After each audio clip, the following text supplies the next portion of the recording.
Buenas tardes, profe. Buenas tardes, Verónica, ¿cómo estás? ¿Cómo te encuentras? Bien, gracias a Dios, profe. ¿Y usted? Aquí andamos en la lucha. A ver cómo está. Viendo cómo muere este año ya rápido. Esto fue fatal.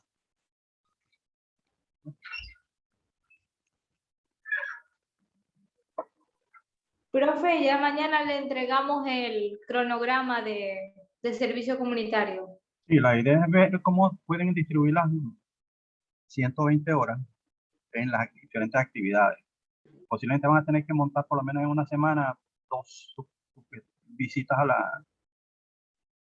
la urbanización, será al área, para que puedan realmente completar las 120 horas antes de que finalice el semestre, digo yo.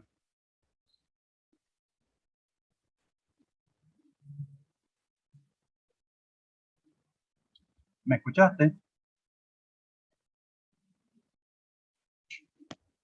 Sí, profe, sí. Sí, entiendo. Okay. Bueno, la idea es ir avanzando y el cronograma es una guía. La idea, viendo a ver cómo van cubriendo las líneas. Eso incluye la parte que ustedes tienen que atender desde el punto de vista de ir preparando el material, ir preparando el informe, todo eso tiene que ir paralelo. Por eso le decía que el informe arranca desde el primer día hasta el último. Porque ya debería estar alguien empezando a preparar el informe. Profe, una Dígame. pregunta. ¿La exposición de servicios comunitarios se hace en el tercer corte, al final del Final, semestre? sí, al final del tercer corte, así terminando el semestre que organizan la sesión es, aunque últimamente todo eso se tira para posterior o sea, prácticamente termina el semestre, es cuando estamos con la parte de las defensas y todo eso. Entiendo, profe. Tienen que prepararse, pues, o sea, todos los miembros tienen que decir, aunque sea, aquí estoy yo. Y mire lo bonito que está ahí. Pero Claro, todos lo tienen que entiendo. participar, tienen que programarse para participar en la exposición. Y la idea Ok. que lo que tienen que tener siempre claro es no hablar de lo que hicieron, sino cómo eso resuelve algún problema de la comunidad, o resolvió el problema en la comunidad, cómo ayudó a resolver el problema que se está planteando.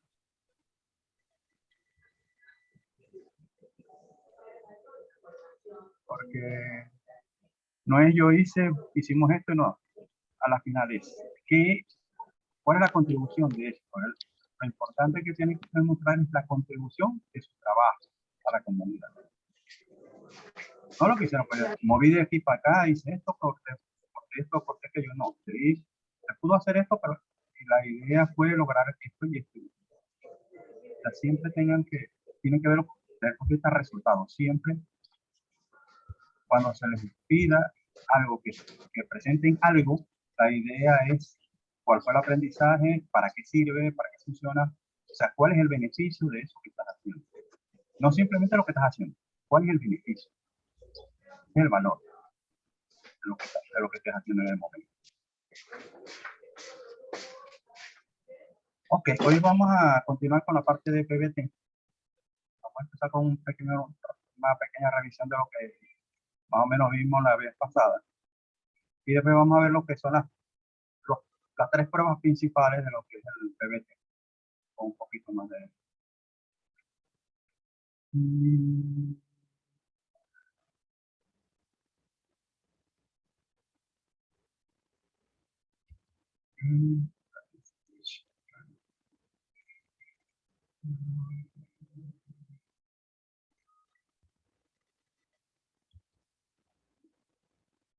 no dejar a nadie por fuera. Y bueno, eso es. Yo tengo que abrir una actividad en servicio comunitario para que ustedes carguen ¿cómo se llama? La ficha y carguen el cronograma. Simplemente para que quede en la plataforma. Todo eso tiene que ir a la plataforma. Inclusive en la medida en que vayan avanzando con el informe, como a ver viendo, también para irlo trabajando. Con las planillas para de las visitas, eso tengo que hablar con la profesora Farideh, no voy a hablar con ella. Mañana es que voy a ir para propuesto un viaje para la universidad. Vamos a ver qué puedo sacar de por ahí. Bueno, vamos a tener que empezar porque no se puede poner largo.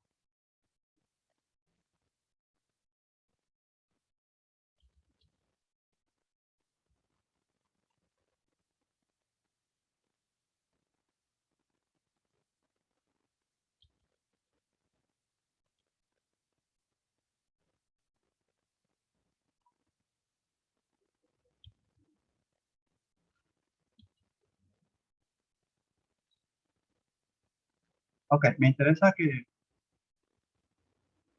si pueden ver la pantalla, la lámina de presentación. Sí, profesor. Ok. ¿Alguno de ustedes me puede decir lo que yo digo? ¿Qué es un PBT? O sea, ¿a qué se refiere PBT?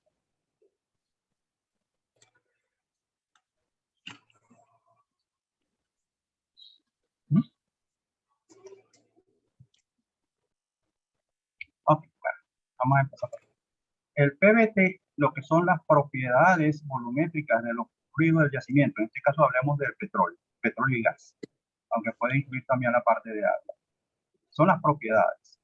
Análisis PBT son las pruebas. Bueno, en el caso de la parte de laboratorio, son los ensayos o las cosas que hay que hacer para poder contar con esa información. Esa información me permite definir cuál es el comportamiento volumétrico que tienen los fluidos en el yacimiento y que me va a permitir no solamente predecir lo que pasa en el yacimiento, sino lo que sucede en la tubería, donde también suceden los cambios, pero al contrario del yacimiento, donde todo ocurre a presión constante, los cambios de presión, a temperatura constante, los cambios de presión, en la tubería me va a estar cambiando tanto la presión como la temperatura. Pero el punto de partida para poder obtener la información que también se va a utilizar para flujo vertical, inclusive a lo largo en tuberías a través de oleoducto, es el análisis PBT. Conocer cómo se comporta el fluido del yacimiento. Esto aquí lo que dice es un conjunto de pruebas de laboratorio que se realiza para determinar las propiedades físico-químicas de los fluidos del yacimiento petrolífero y su variación de volumen con cambios de presión mientras la temperatura es constante, porque el análisis se hace para el yacimiento. Sin embargo, de esa información se puede derivar otro tipo de información para otro tipo de análisis. Y vamos a ver. ¿Para qué se utiliza? Cálculo de flujo de fluidos, cálculo de correlaciones de flujo multifásico, estamos hablando de la parte de tubería, cálculo de balance de materiales, cálculo de simulación. ¿Para qué me interesa dentro de la parte de ingeniería de yacimiento? Para determinar los cambios de fase de los fluidos y las propiedades de la fase. Acuérdense que vamos a tener en el yacimiento en un momento dado, si tenemos un yacimiento subsaturado, tenemos un solo fluido, petróleo, porque el gas está todo en solución. Pero cuando pasamos a la presión alcanza la presión de burbujeo y pasa a ser yacimiento saturado, van a haber dos fases dentro del yacimiento en un momento dado. ¿Cómo se puede determinar? Por análisis de laboratorio, empleando ecuaciones de estado y correlaciones. Es decir, hay dos formas. Una, a través de un análisis a una muestra física de fluido del yacimiento. Otra es utilizando las características de los fluidos del yacimiento, la gravedad PI, el gas en solución y algunas ecuaciones matemáticas que existen, podemos generar lo que se llama un PVT sintético. ¿Okay? Un PVT sintético es aquel que se hace a partir de ecuaciones y no de una muestra de fluido. Las pruebas de medida de laboratorio sí son de muestras de fluido. Entonces ya dijimos que para tener una muestra de fluido tengo que tomarla de alguna parte. La tengo que tomar del pozo, preferiblemente un pozo nuevo, recién perforado en el yacimiento. Puede ser el exploratorio o puede ser el primer pozo de avanzada que se perfore en el yacimiento. Pero la idea es tomar muestras. Mencionaba la vez pasada que puede ser una sola muestra si el yacimiento es relativamente delgado y su extensión areal no es tan grande. Pero tenemos algunos yacimientos gigantes. Y gigantes no solamente en extensión, sino en el espesor de la formación. Entonces, en este caso, podemos estar hablando de que hay que tomar varios PVT, porque puede haber variaciones de propiedades desde el punto de vista vertical, como desde el punto de vista horizontal o areal. Las muestras, cuando se tomen, hay 3 puntos de la puedo tomar. En el fondo del pozo, en el cabezal del pozo, o en los separadores.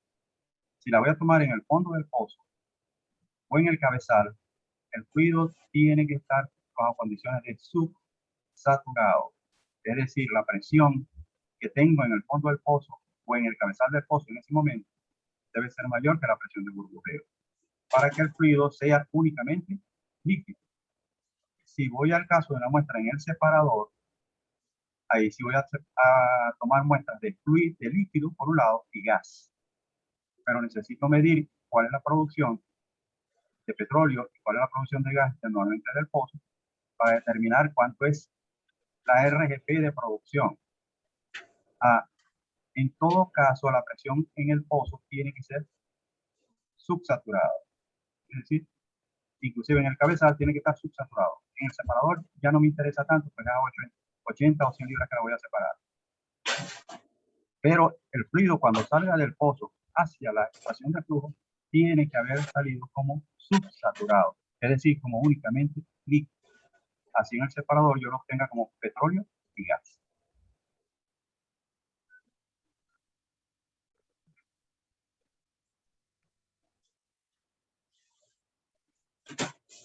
El pozo que se vaya a formar hay que estabilizarlo, asegurarse que las condiciones de presión alrededor del pozo y en el fondo del pozo sean en una presión mayor a la presión de burbujeo. Hay casos que son críticos, sobre todo cuando la presión está muy cerca de lo que va a ser la presión de burbujeo. Es mucho más complicado tratar de tomar una muestra representativa, pero se debe tratar de hacer. Si el resultado de la análisis que no es representativa, puede hacerse dos cosas: tomar una muestra en el pozo nuevamente o simplemente trabajar con unas correlaciones para hacer un PVT sintético. No a todos los yacimientos se les puede hacer PVT con muestras de laboratorio porque son ensayos costosos, son largos, necesitan un largo tiempo, o sea, son bastante costosos, tanto para tomar una muestra como para analizarla. Entonces, cuando el yacimiento lo justifica, se hace. Cuando no lo justifica porque es muy pequeño, o sea, está muy aislado, todo se recurre a los llamados PVT sintéticos para representarlos. De eso vamos a seguir hablando un poco más adelante.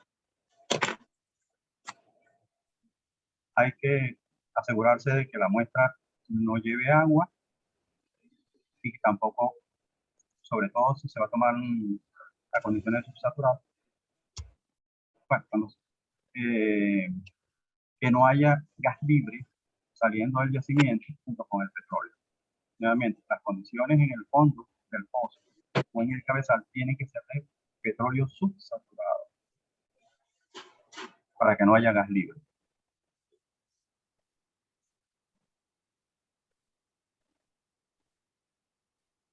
Ok, este es como se toma la muestra en el fondo, se baja un muestreador hasta el fondo del pozo, se hace fluir, se debe asegurar que las condiciones de flujo van a ser tales que la presión de fondos esté por encima de la presión de burbujeo.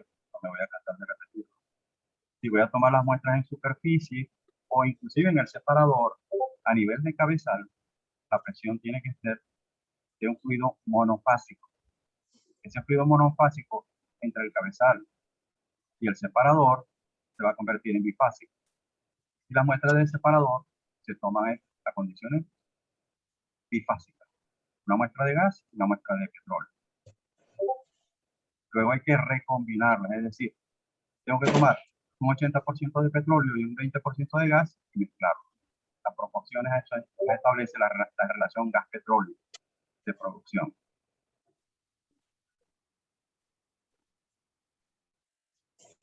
¿Qué información contiene un informe? Del análisis PVT, los datos del pozo y del muestreo. ¿Cómo se hizo el muestreo?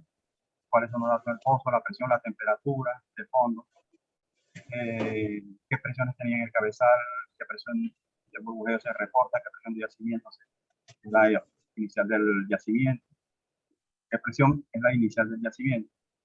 La información que tiene que suministrar la gente de ingeniería a la empresa de servicios que va a tomar la muestra. Prueba de liberación y los resultados de las tres pruebas. Prueba de liberación diferencia de prueba de expansión a composición constante instantáneo flash, prueba de liberación diferencial y la prueba de separadores. Y una serie de gráficos con las propiedades, tanto del VO como de la viscosidad como función de presión. Ahora, vamos a ver las tres pruebas que se le hacen a una mezcla o un petróleo para determinar un PVT. Siempre que se empieza, esta es la primera prueba que se hace, o una muestra, se toma una parte de la muestra que se tuvo. Las cantidades que se utilizan son pequeñas. La muestra que por lo general se puede conseguir en medio litro o 1 litro, pero entonces la celda nunca vamos a colocar todo el volumen, porque la prueba de separación diferencial va a requerir, o dicho, la prueba de separador necesita unas muestras adicionales. Yo puedo utilizar la misma muestra para la liberación instantánea y después para la separación diferencial. Pero para la muestra del separador necesito una muestra aparte. Vamos a ver por qué. Todo el ensayo se realiza en una celda de acero de un volumen que puede ser hasta de medio litro y que puede resistir altas presiones y altas temperaturas. La prueba plazo de liberación instantánea también se llama de composición total de la mezcla, de mezcla de composición constante. La composición total de la mezcla permanece constante.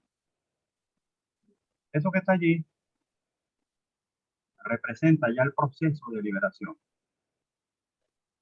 La celda el fluido se inyecta, el fluido que se tomó de la muestra que se recibió del campo se inyecta en la celda y luego se comprime utilizando mercurio hasta una presión por encima de la presión inicial del yacimiento. Por eso es que ese dato se necesita. Que la compañía de servicio la tenga, el laboratorio lo tenga. ¿Ok? Una vez que se ha comprimido hasta la presión que se quiere, se determina o anota el volumen que ocupa el líquido en la celda. Cuando yo lo coloco en la celda, va a ocupar un volumen, pero cuando lo comprima, se va a reducir. Yo necesito saber cuál es ese volumen inicial. ¿Okay? La celda también está rodeada de una chaqueta térmica. La idea es que la celda se debe permitir, después que se comprime, que se estabilice la temperatura a la temperatura igual a la temperatura del fondo del yacimiento, en el yacimiento. ¿Okay? Posterior a eso, entonces se comienza a reducir la presión en ciertos pasos. Y cada vez que se reduzca la presión, lo primero que hay que esperar que se estabilice la presión y que la temperatura alcance la temperatura normal y se anota cuál es el nuevo volumen que ocupa ahora el fluido. Vamos a ver que es un poquito más grande. ¿Por qué? Porque el fluido comienza a expandirse. Y eso se repite hasta cierta presión. Ya prevé que el ingeniero de yacimiento que hizo el análisis debe establecerlo. Vamos a ver ahora aquí por lo menos, prueba de liberación instantánea. Aquí, ¿para qué se utiliza la prueba de liberación instantánea? Básicamente determinar la presión de burbujeo. Entonces vemos, ahí tenemos una muestra que se llevó hasta 5.000 libras de presión y el volumen que ocupaba en la celda era 61,030 centímetros cúbicos. Luego se redujo la presión a 4.000, después a 3.000, 2.900, 2.800, 2.700 y así sucesivamente, y se va anotando los valores de volumen. ¿Qué volumen de fluido ocupa el fluido en la celda? En este caso, no se está extrayendo fluido de la celda. Por eso es que se habla de que permanencia a composición constante.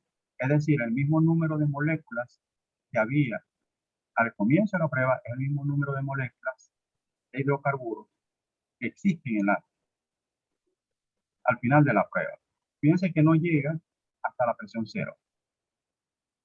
En este caso me interesa, lo que quiero determinar es la presión de burbujeo.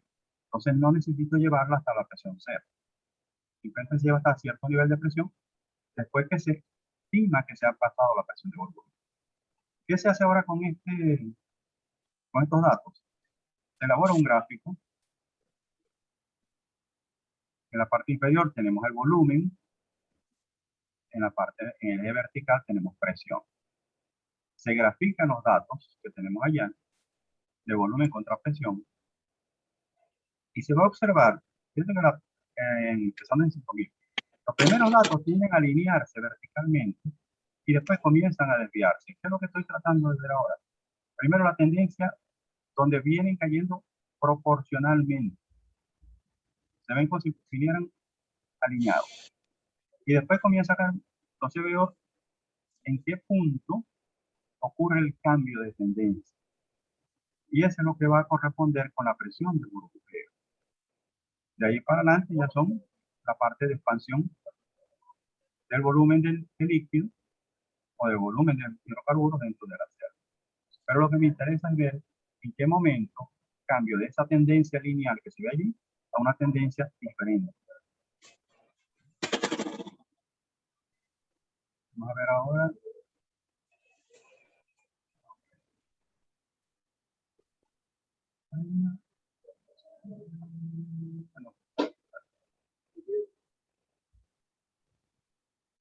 Ok, esa es la primera prueba. La segunda prueba es la liberación diferencial. ¿Qué se hace? Una vez que se terminó aquella prueba, que va a tardar bastante tiempo, pues todo eso, esperar, cambiar la presión, esperar a que se estabilice, todo eso toma tiempo. O sea, que no es cuestión de un día que para hacer esta escenario. Entonces, una vez que se termina aquella prueba, se recomprime nuevamente la muestra. Pero en este caso se va a llevar nada más hasta la presión de burbujeo que se determinó en la prueba anterior. Ahora bien, pues ahora vamos a empezar otra vez a ir bajando la presión y permitiendo que el fluido se expanda. Pero va a haber un cambio, porque aquí sí va a cambiar la composición. ¿Qué es lo que sucede? Cuando se lleva la presión de burbujeo, se estabiliza. Presión de burbujeo, temperatura de yacimiento. Se reduce la presión 200, 300 libras. Se espera que se estabilice, se mide el volumen, se mide la presión. Y una vez que ha ocurrido eso, que se ha medido el volumen total, se comienza a extraer el gas libre,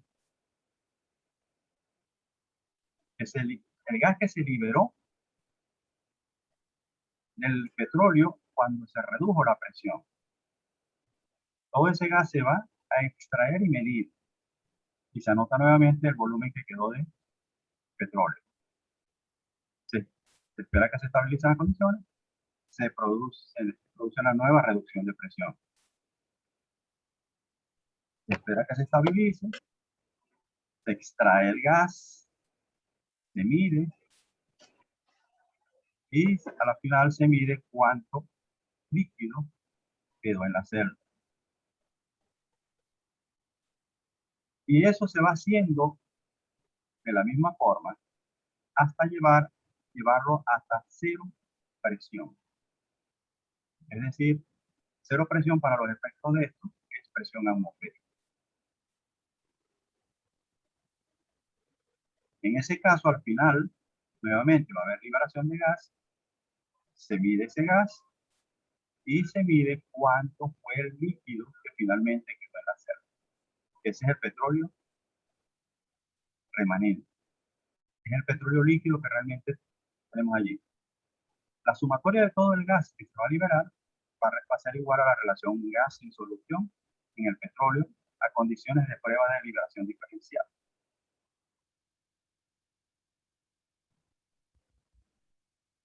Ok, como resultado de esto, ahora tenemos también los cambios de presión, los volúmenes medidos, el volumen de gas que se liberó y se extrajo, el factor de compresibilidad del gas, todo esto hay que hacer, son análisis que se hacen al gas en el laboratorio, la relación gas en solución de acuerdo al volumen de gas que se recuperó, cómo va cambiando. El primer valor se calcula con todo el gas que se liberó y el petróleo. Al segundo es restándole valores. Y el factor volumétrico del gas también determinado de análisis del gas. Esto me lo da la prueba de liberación diferencial. Luego viene la prueba de separador. La prueba de separador, nuevamente, vamos a trabajar con la celda.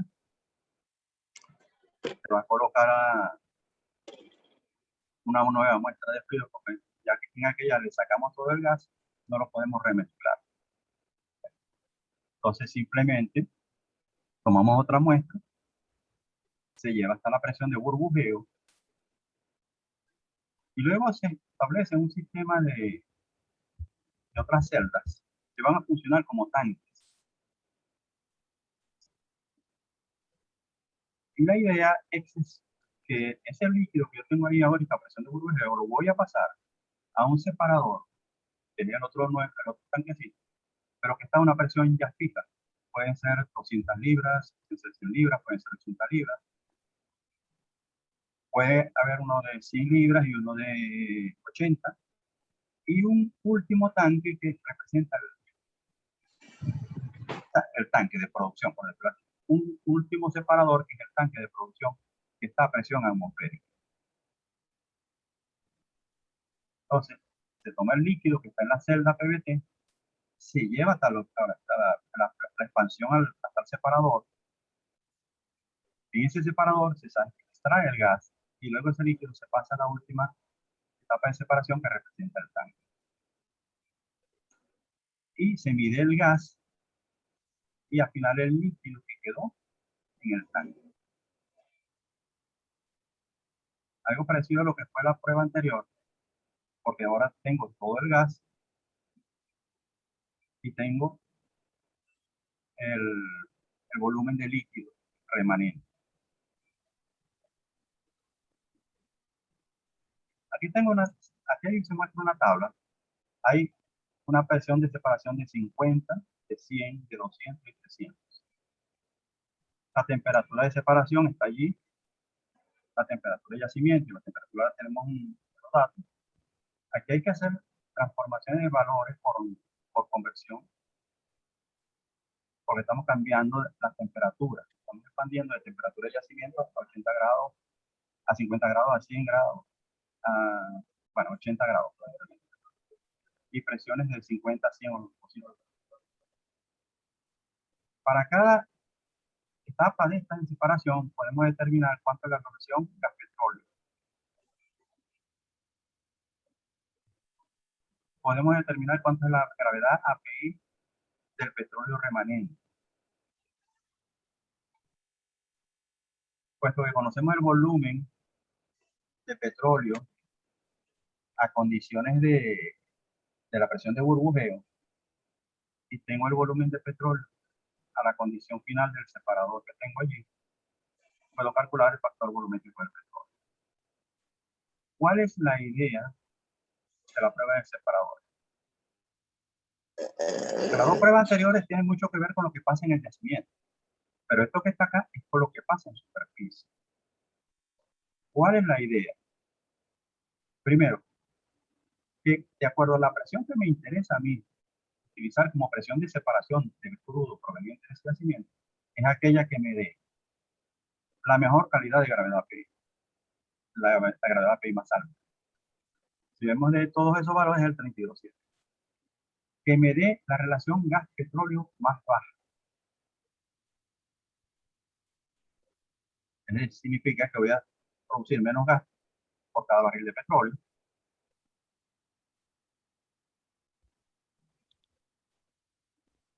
Y vemos allí que el valor más bajo es 789, también para 100, al igual que la gravedad PI.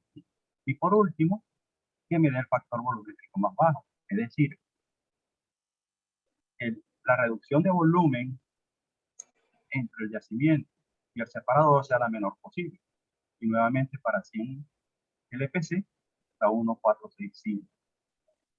A la final tengo la gravedad específica del gas, por eso es análisis aparte.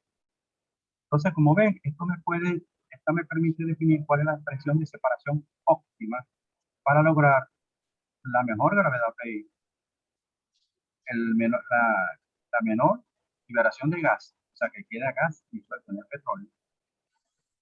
Y eso se ve como un factor volumétrico menor, es lo ideal.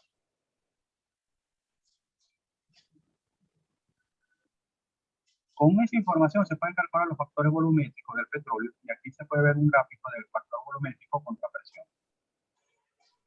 Del lado derecho de la gráfica están las presiones más altas. Tenemos la presión inicial de yacimiento. Vemos cómo se expande. O sea, cómo se ve vemos de la presión inicial hasta la presión más baja. Vemos que el factor volumétrico del petróleo va creciendo en la medida en que la presión se va reduciendo. Y luego, cuando pasa la presión de burbujeo, el factor volumétrico comienza a bajar. ¿Por qué? Porque hay menos gas. Ya se está liberando el gas.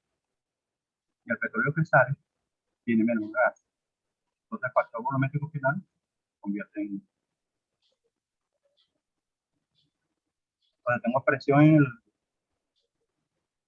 Entonces, estos datos son los que se utilizan para análisis de lo que son el comportamiento de los fluidos en el yacimiento.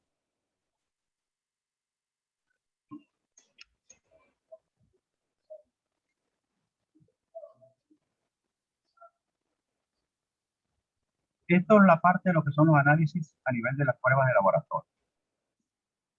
Como les digo, vamos a trabajar también los PVT utilizando correlaciones.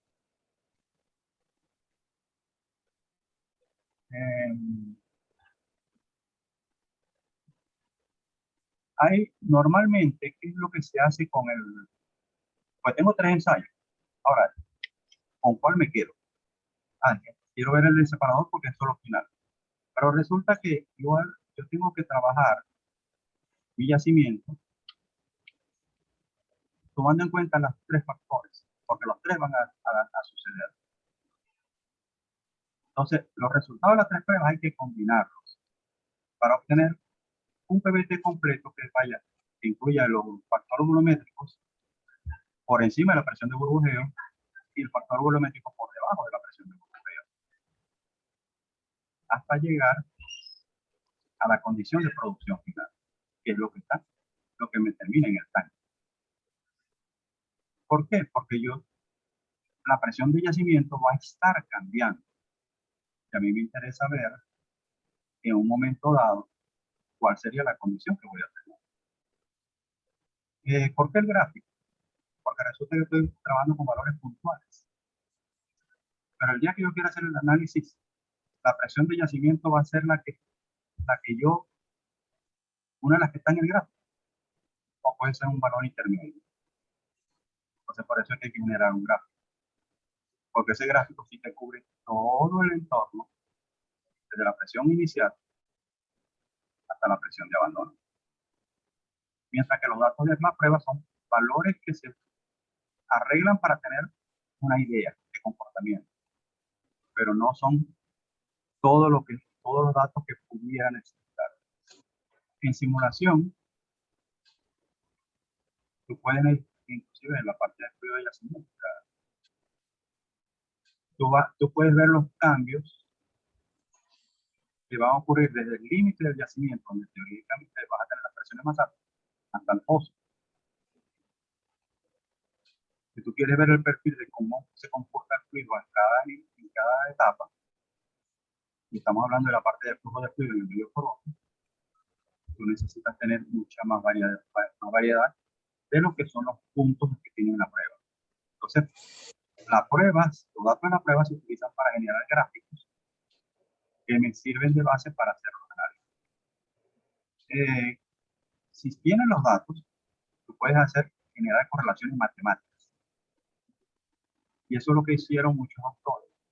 Y de allí nacieron las correlaciones matemáticas para la generación de PBT sintético. Claro está. Tú lo puedes hacer para un yacimiento específico, pero resulta que hay uno que lo necesita y no se parece en nada a algunos de los que tiene.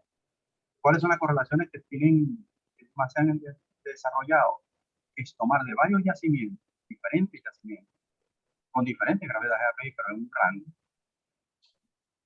y hacer una correlación que trate de cubrir un poco de cada uno, de forma tal que me dé un valor aproximado dependiendo del caso. Hay muchísimas, hay más de 50 tipos de correlación. Y a la medida en que ha habido la necesidad, que muchas veces no puede tener posibilidad de tomar un PBT, hay que utilizar las correlaciones. Entonces, son una herramienta también que se utiliza mucho. Y sobre todo para la parte de los simuladores. Los simuladores es más fácil decirles qué correlación se adapta mejor a las propiedades que tú tienes, por lo menos factor volumétrico del gas, y que el computador te trabaje con esa correlación a tratar de darle una tabla de valores. Porque igual, ¿qué es lo que va a hacer el computador? Va a agarrar la tabla y internamente va a generar una correlación para trabajar. Se trabaja mejor con una ecuación. Acuérdense que los simuladores trabajan con ecuaciones. Se trabaja mejor con una ecuación que con un gráfico o con una tabla.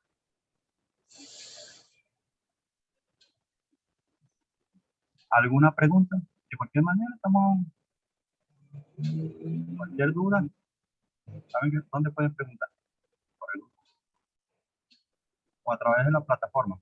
Voy a tratar de entrar un poquito más seguido.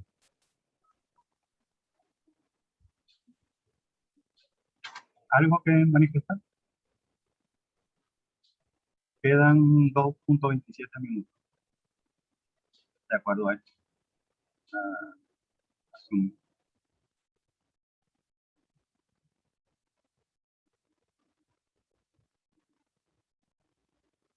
Stephanie. Ali. Verónica. Las mujeres al poder.